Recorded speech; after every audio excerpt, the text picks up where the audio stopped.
Hello friends, நம்ம பார்க்க போகிறது வாழைத்தண்டு சட்னி.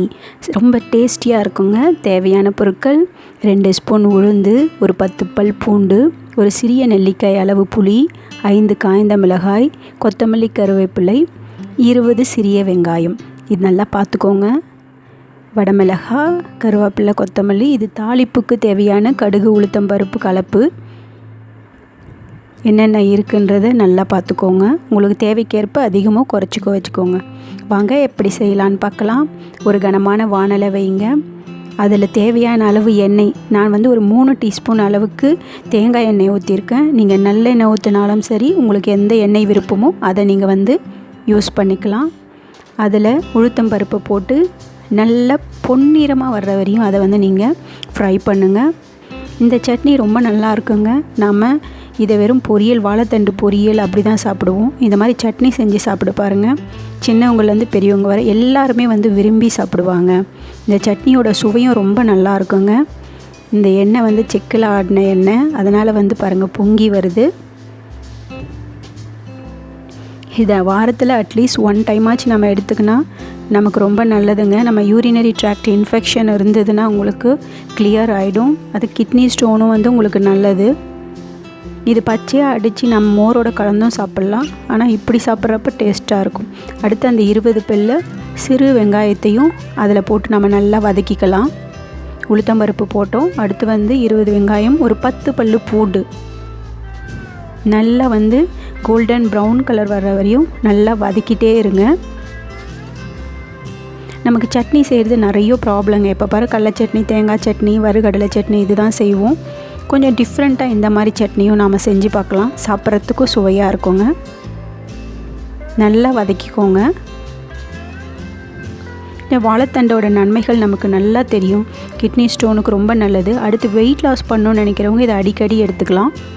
அடுத்து நம்ம 5 வடமிளகாய் வச்சுருந்தீங்களா, அதையும் ஆட் பண்ணிக்கலாம். காய்ந்த மிளகாயை உங்கள் காரத்துக்கு ஏற்ப நீங்கள் அதிகப்படுத்திக்கிறதோ குறைவாவோ பயன்படுத்திக்கலாம். நீங்கள் அடுத்து ஒரு சிட்டிகை நான் பெருங்காயத்தூள் போட்டுக்கிறேன். அதையும் எண்ணெயில் நம்ம நல்லா சேர்த்து வதக்கலாம்.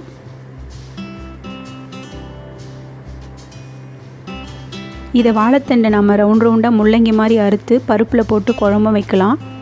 இதை நீங்கள் அறுக்கிறப்ப அந்த நார் இல்லாமல் அந்த வாழைத்தண்டை எடுத்துக்கோங்க எப்போவுமே. அதோட தேவையான அளவு உப்பு சேர்த்துக்கலாம்.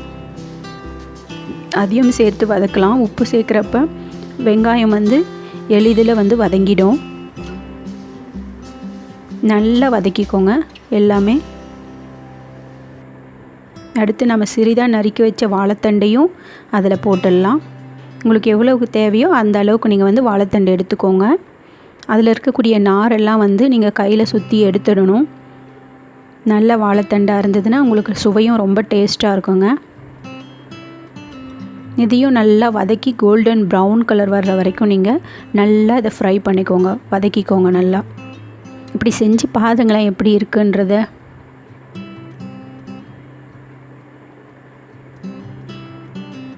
ஒரே விதமான சட்னிக்கு பதில் இப்படி வெவ்வேறு விதமாக செஞ்சு தர்றப்ப விரும்பி சாப்பிடுவாங்க. பாருங்கள், ஒரு சின்ன நெல்லிக்காய் துண்டு அளவு புளியை நான் கிள்ளி போட்டிருக்கேன். கருவேப்பிலை, கொத்தமல்லியை அதோடு ஆட் பண்ணிக்கோங்க. அதையும் சேர்த்து நல்லா நீங்கள் வதக்கிக்கோங்க. எல்லாம் ஒன்றா சேர்த்து நம்ம வதக்கிட்டோம்னா நமக்கு டேஸ்ட் சூப்பராக கிடைக்கும். பாருங்கள், நல்லா வதங்கிட்டு வருது.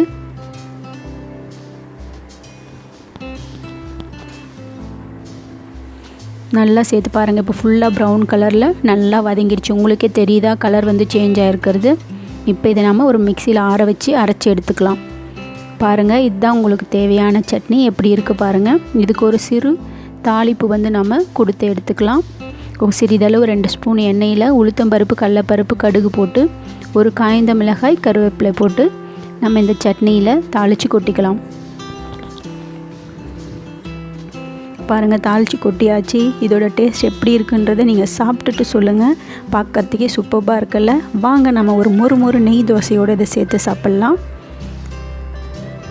ரொம்ப டேஸ்டியாக இருக்குங்க. சுட சுட தோசை நெய்யில் சுட்டு இந்த சட்னியோட சேர்த்து சாப்பிட்றப்ப செம டேஸ்ட்டாக இருக்கும்.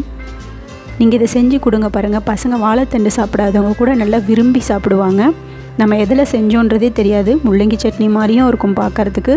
முள்ளங்கி சட்னியாச்சும் கொஞ்சம் ஸ்மெல் வரும், ஆனால் இது வந்து சூப்பர்பாக இருக்குங்க. வாழைத்தண்டு எல்லாமே நல்லது உங்களுக்கு. இதை அடிக்கடி வீக்லி 2 ஒன்ஸோ எடுத்துக்கிறப்ப நமக்கு ரொம்ப நல்லதுங்க. பாருங்கள், நம்ம மொறு நெய் ரோஸ்ட் ரெடி ஆகிடுச்சு. வாங்க சாப்பிடலாம். சட்னியோட இன்னும் காரக்குழம்பு அதோடு வச்சு நம்ம சாப்பிட்றப்ப அப்படி சூப்பர்பாக இருக்கும். பாருங்கள், சட்னியில் சேர்த்து எடுத்து அப்படி எடுத்து சாப்பிட்டோன்னு வச்சுக்கோங்க, செம்மையாக இருக்குங்க. என்ன டேஸ்ட்! சாப்பிட்டுட்டு சொல்லுங்கள். Heat healthy, stay healthy.